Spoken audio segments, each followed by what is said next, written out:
Hey guys, my name is Cynthia and welcome to my channel, Graciously Growing, and welcome to Vlogmas Day number 23. If you are new here, I have decided for Vlogmas to introduce my plants alphabetically from A through Z.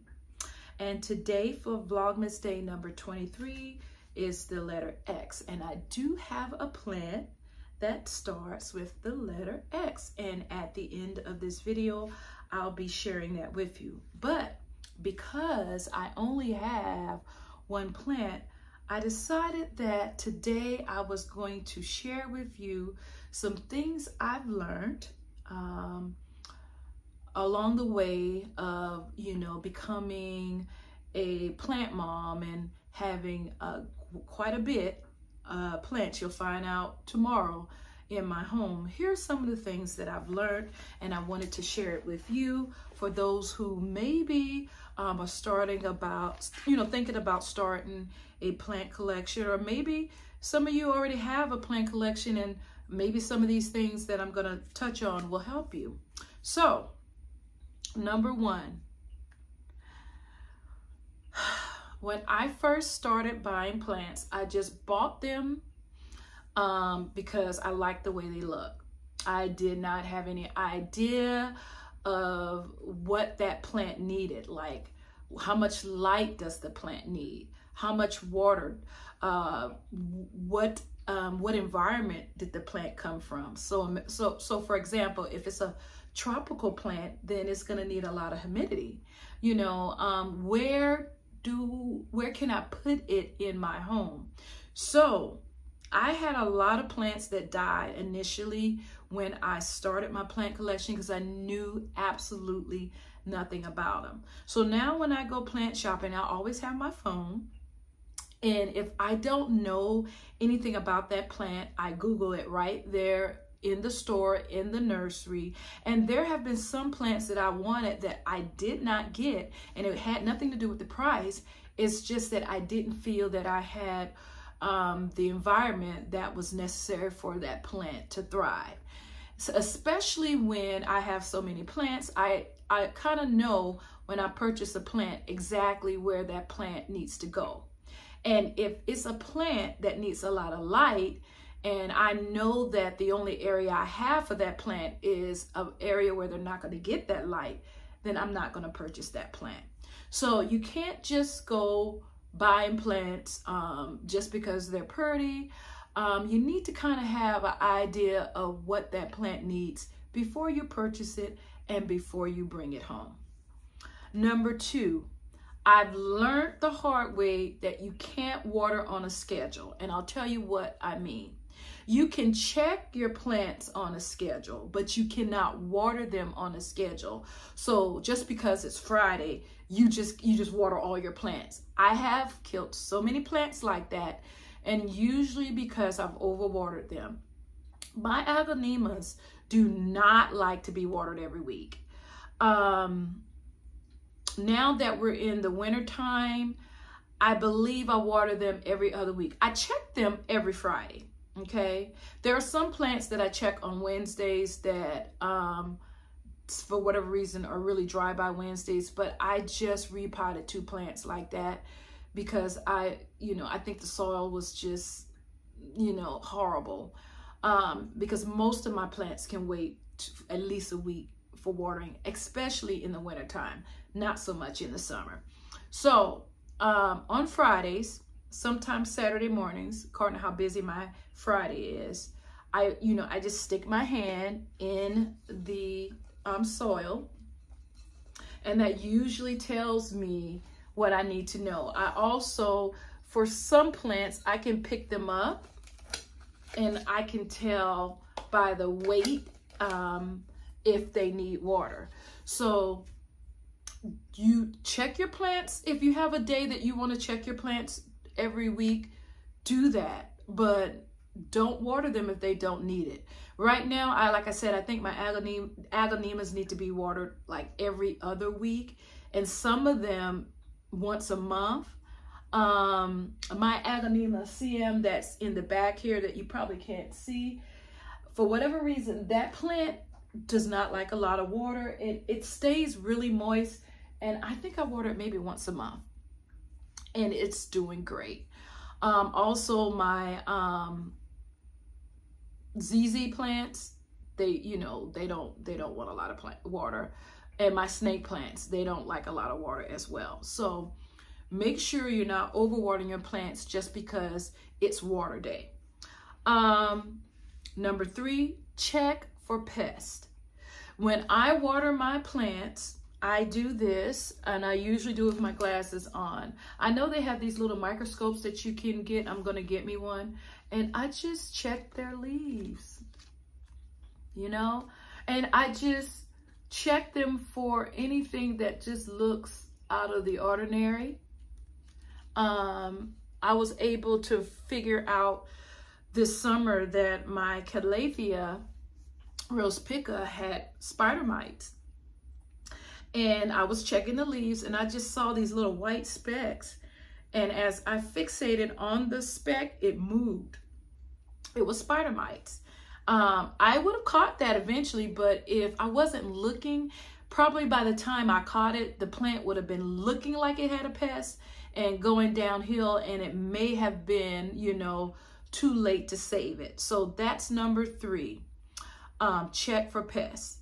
Number 4, when I first started collecting plants, I didn't know anything about making sure most plants like drainage holes, you know? So what I was doing was potting my plants in the cover pot like this, no holes. Bad idea. When I realized why I was losing so many plants, I took a day and took all of my plants out of those cover pots with no holes, put them back in nursery pots, and then put the nursery pot back in the cover pot, because I found out very quickly that my plants did not like that. So make sure your plants are in a pot or a nursery pot, and then if you don't like the way it looked, you can put that into a beautiful cover pot, and your plant will be great. Number 5, plants are not for decoration. What I mean by that is, I remember, and I don't remember what plant it was. I had a particular plant, and I wanted that plant in a particular corner. I bought that plant for that corner, but that corner didn't get a lot of light, and I ended up having to move that plant, which made me have to move everything else around, because plants are not decorations. They can be decorations if they're in the spot that they're happy in. But if you want a plant in the corner, there's no lot of lighting there, then you're gonna have to find a plant that can deal with low light, or you're going to have to compensate with a grow light. So that's what I mean when plants are not decorations. I am finally learning how to properly bottom water. For me, any string of hearts, string of turtles, any of those type of plants, my little tiny Hoyas, remember the 2 that I killed? Well, hopefully I didn't kill them. I'm looking at them now. Hopefully they the roots are there and they'll grow back. I've learned that bottom watering is the best for these type of plants, because that stops me from overwatering them. And like I said in another video, you just get a little tray, put enough water in there to cover where the little holes are. You wait, I think the video I watched said wait 10 minutes and then touch the top of the soil. If it's wet, that's enough. Pour the rest of the water out and you're done. If it's not, the moisture hasn't reached the top, then wait another 10 minutes. And that has worked. And I think that's going to stop me from overwatering my my starter plants. So learn how to bottom water. Number 7, I've learned that just because a plant is seemingly dead does not necessarily mean that it is dead. So you may have had all the leaves fallen off the plant. Check the roots. If the roots are good, repot that, and 9 out of 10, that plant will grow. It's going to take a while. It's going to take patience, but that plant will grow back if it's not root rot. And even if it's root rot, sometimes you can cut off the damaged roots, and if there's enough, or you can take it and propagate what's left in water and save that entire plant. Don't be so quick just to throw away the plant. It's what I did at the very beginning because I didn't know anything about propagation. I didn't know anything about checking the roots to see, you know, whether whatever the problem is has gotten to the point where the plant just cannot be saved. Number 8, certain tools make it very easy when it comes to caring for your plants and water day. So I have, and I want to show you, let's see, give me a minute. I'm going to show you some things that I have purchased that helps me care for my plants. Okay, guys, number 1, this right here, I think it was $8. It is, you know, pressured, and then you spray. This has been a lifesaver for my moss poles because I could just spray my moss poles up and down. Also, I can target a plant like here and can just water it all around. I used to use a big jug like this, and by the way, I save all of my, this is an apple juice. My daughter loves apple juice, and this is an apple juice container. I clean these out, save them, and use this for mixing my fertilizer and things like that. So keep that in mind as well. But I used to also use this to water, but it's a little awkward, and so I found this to be great. Also a spray bottle. And this right here is just perfect to water. Well, now I'm bottom watering them, but if you want to top water, this is great. You see how you can just get right in there and water that plant. So that's great. I also recently discovered this tool here. I'm going to show you how it works. I'm only using this for one of my plants. One of my plants, and I can't even think the name of that plant. But every time I water it, you know, in the top, is losing its leaves because wherever the water's touching, it's losing its leaves. So I saw this. You put it in and you water it, and the water goes down right there, and it stops you from spilling water everywhere. And so this is what I'm using for that particular plant so that I'm not disturbing the middle of it, because in the middle of it, everything is gone, but around the rest of the plant is nice and green. And I was like, what is that about? And it's because for some reason, I guess just watering in the middle, I inadvertently killed all of the, well, I don't think it's the roots are dead. I just think the leaves are gone, like a bald spot in the middle of the plant.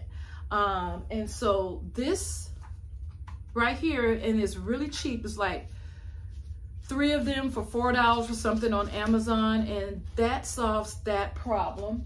Also, now that I have this, it also solves that problem because I can water on the sides.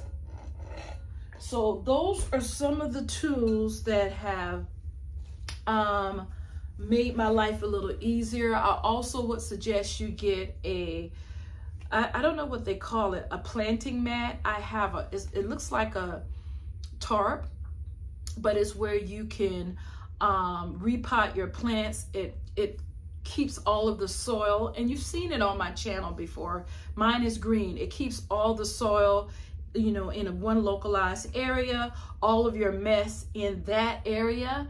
And then when you're done, you can just take it and dump it in the trash, wipe your tarp off, and then it is good for the next use. So those are some of the tools that I have found.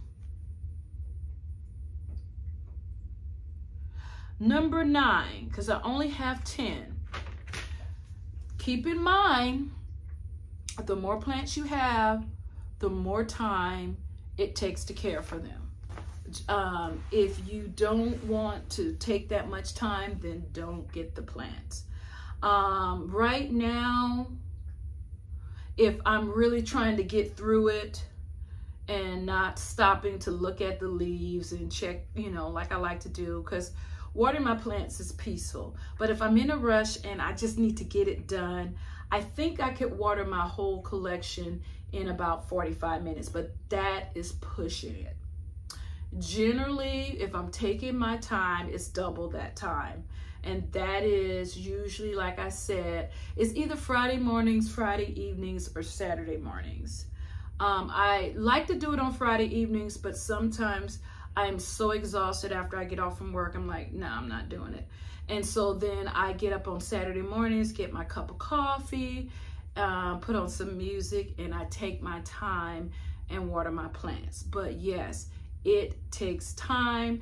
Also taking consideration, if you're going out of town, you're gonna have to figure out a way to care for your plants if you're gonna be gone for any particular amount of time, especially in the summer. When I went away this summer, I had one of my sons to come in and water my plants, and he did an excellent job. And they all were happy and healthy when I got back, and I was gone maybe, I don't really remember, maybe like 8-9 days or something like that, but it was in the heat of summer, and so they were not going to survive if I didn't have someone to come in and care for them. Lastly, every YouTuber I watch, they lose plants, and they are way more skilled than I am, because I call myself a newbie. So, you know, you can do everything that you know how, and all plants are not going to make it. My one and only Disembokia was doing great. You guys saw it. I think I showed it to you for alphabet D. And I got up one morning, and literally it was 3 stalks. All 3 stalks were laying down like this. Wasn't like that the night before. I don't know if I was overworked. I still don't know what happened to that plant, but it happens. I lost 2 peperonias right in the beginning of fall. I still think it had something to do with the temperature in my home. I have 4, I don't know, I have quite a few peperonia, but 2 of them didn't make it. That happens. And you can try to learn from it. There are certain plants that I will not purchase again until I figure out what I'm doing wrong. Transcadias, they don't do well. They're beautiful, but they don't do well in my home. I'm definitely not buying another one until if I can figure it out. What other plant did I say I was not going to purchase again? I think that's the only one that I can think of right now that I really have a love-hate relationship with. Peperonias I have some trouble with, but I have so many in my collection now that are thriving. I think for the most part, I know how to keep them happy. Calatheas, they are drama queens, but again, for the most part, I kind of figured out what to do. I'm not good with ivies though.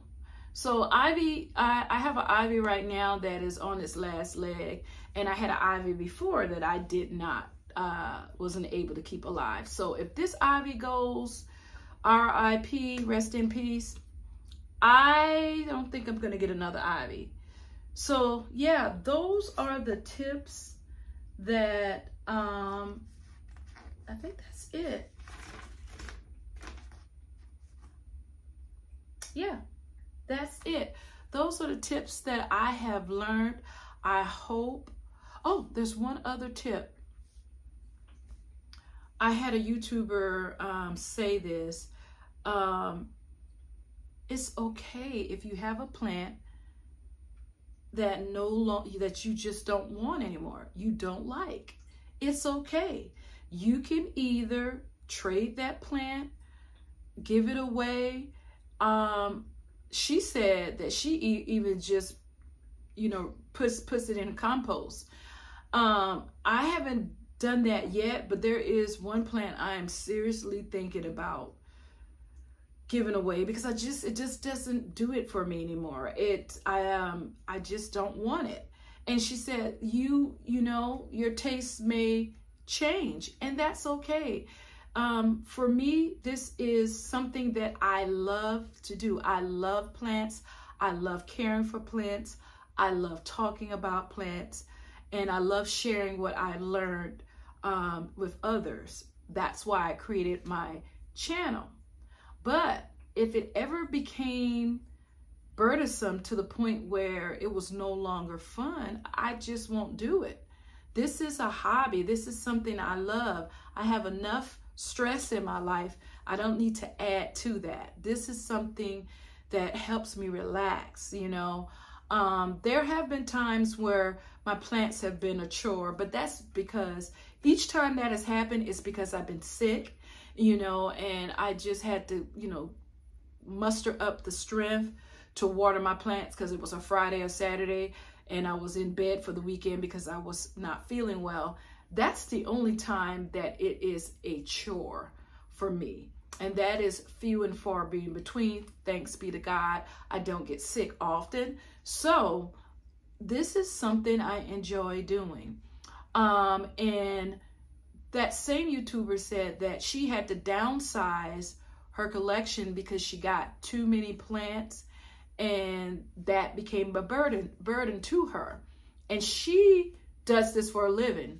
You know, this is her, that is her job, but it was still too many plants to care for. I think she had 300 though. And I think, if I'm not mistaken, she downsized to like 200. I know what my capacity is, and I'm pretty close to it.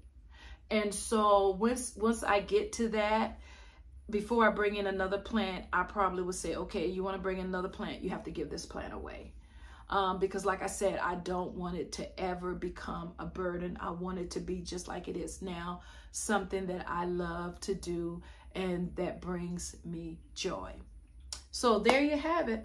I hope something I said today or this evening will help you out. That will be the end of Vlogmas day number 23.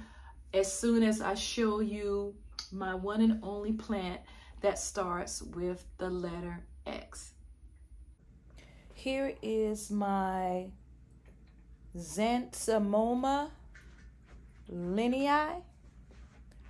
I will put its name on the screen, but this is my only plant that starts with the letter X. And I think this is my only plant that I think is a he and not a she, for whatever reason. Okay guys, that is the end of Vlogmas day number 23. One more day to go. So remember, in the comment section, if you haven't already done so, please guess how many plants you think I have. I'm going to give you the correct answer tomorrow. And also in the comment section, leave any questions that you have in regards to my plant collection, caring for my plants, anything about me personally, whatever it is, leave the question in the comment section and I will be answering it tomorrow. So happy holidays, Merry Christmas, and be blessed.